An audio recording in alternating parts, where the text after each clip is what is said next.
Friends, welcome to తాజా recipes. ఈరోజు వీడియోలోని చాలా సింపుల్గా ఇంకా అలాగే చాలా ఈజీగా ఇంట్లో ఉండే వాటితోనే ఏ విధంగా గోంగూర కారం పొడి అనేది ప్రిపేర్ చేసుకోవాలి చూసేద్దాము. ఈ గోంగూర కారం పొడి ఇడ్లీ, దోశ, రైస్ అలాగే రాగి ముద్దలకు కూడా చాలా బాగుంటుంది. దీనికోసం ముందైతే గ్యాస్ స్టవ్ పైన ఒక ప్యాన్ పెట్టేసుకొని అది వేడయిన తర్వాత ఒక 2 స్పూన్స్ శనగపప్పు అలాగే ఒక 2 స్పూన్స్ వచ్చేసి మినపప్పు కూడా యాడ్ చేసుకొని వీటన్నిటిని మంచిగా కలర్ చేంజ్ అయ్యే వరకు కూడా ఫ్రై చేసుకోవాలి. ఇలా కలర్ చేంజ్ అయిన తర్వాత దీంట్లోని ఒక 2 స్పూన్స్ వచ్చేసి ధనియాలు అలాగే ఒక 1/2 స్పూన్ వచ్చేసి మెంతులు అలాగే 1/2 స్పూన్ వచ్చేసి జీలకర్ర కూడా వేసుకోవాలి. వీటన్నిటిని కూడా మంచిగా ఫ్రై చేసుకోవాలన్నమాట. ఇవి బాగా ఫ్రై అయిన తర్వాత మనకి మంచి అరోమా అనేది వస్తుంది. ఆ స్టేజ్లో స్టవ్ ఆఫ్ చేసేసి వాటిని పక్కన తీసి పెట్టుకొని అదే ప్యాన్లోని కొద్దిగా ఆయిల్ వేసుకోవాలి. ఇప్పుడు దీంట్లోని మనము ఒక 10 to 15 ఎండుమిర్చి కూడా వేసుకోవాలి. ఎక్కువ కారము ఉంటాయి అనుకుంటే ఎండుమిర్చి మీ టేస్ట్కి సరిపడా వేసుకోండి. ఇప్పుడు వీటిని కూడా మంచిగా ఆయిల్లోని ఫ్రై చేసుకోవాలి.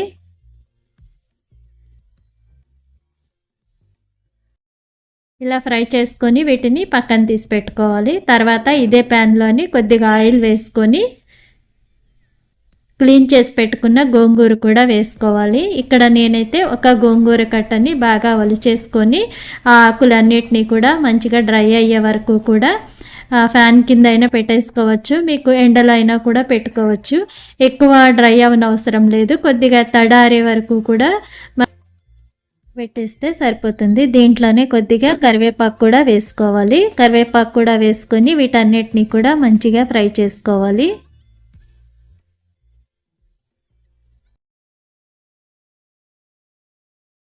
మీరు ఈ గోంగూర కారం పొడిని ఏ విధంగా ప్రిపేర్ చేస్తారు అనేది కామెంట్స్లో షేర్ చేసుకోవడం అస్సలు మర్చిపోవద్దు.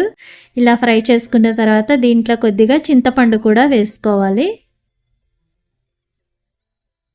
ఎందుకంటే ఈ గోంగూర ఎక్కువ పుల్లగా లేదు కాబట్టి కొద్దిగా చింతపండు వేస్తున్నాను. మీరు పుల్ల గోంగూర తీసుకుంటే కనుక మీకు పులుపు అవుతుందంటే చింతపండు వేసుకొని అవసరం లేదు. ఇప్పుడు ఫ్రై చేసి పెట్టుకున్న ఎండుమిర్చిని మనము మిక్సీ జార్లోకి తీసుకోవాలి. దీంట్లోనే కొద్దిగా టేస్ట్కి సరిపడా సాల్ట్ అలాగే కొంచెం పసుపు, తర్వాత ఇంగువ కంప్లీట్గా ఆప్షనల్ అండి. మీకు ఇష్టమైతేనే ఇంగువ వేసుకోవచ్చు, లేదంటే స్కిప్ చేసేయండి. ఫస్ట్ టైం మన ఛానల్ చూస్తుంటే కనుక ప్లీజ్ సబ్స్క్రైబ్ చేసుకోండి. వీడియో నచ్చితే లైక్ చేయండి, మీ ఫ్రెండ్స్ అండ్ ఫ్యామిలీతో షేర్ చేసుకోండి. ఇంగువ కూడా వేసుకున్న తర్వాత గ్రైండ్ చేసుకోవాలి.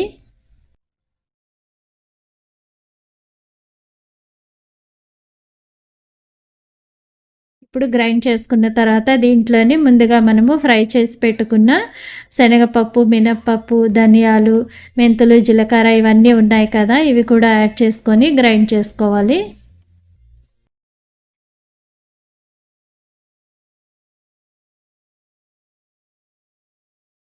దీంట్లోని మనము ఫ్రై చేసి పక్కన తీసి పెట్టుకున్న గోంగూర, కరివేపాకు, చింతపండు ఇదంతా ఉంది కదా, అవి కూడా వేసేసుకొని గ్రైండ్ చేసుకోవాలి.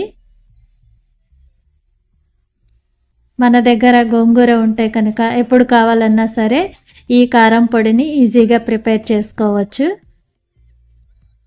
రెగ్యులర్గా తినే ఇడ్లీ కారం పొడి అట్లా కాకుండా ఈ గోంగూర కారం పొడి కూడా ఒకసారి ట్రై చేసి చూడండి. మీకు ఎలా కుదిరింది అనేది కామెంట్స్లో షేర్ చేసుకోండి. కొద్దిగా వెల్లుల్లి కూడా వేసేసుకొని గ్రైండ్ చేసేసుకుంటే చూసారు కదా, చాలా సింపుల్గా ఈజీగా మనకి గోంగూర కారం పొడి రెడీ అయిపోయింది. వేడి వేడి అన్నంలో కొద్దిగా నెయ్యి వేసుకొని తింటే కనుక చాలా బాగుంటుంది. తప్పకుండా మీరు కూడా ట్రై చేయండి.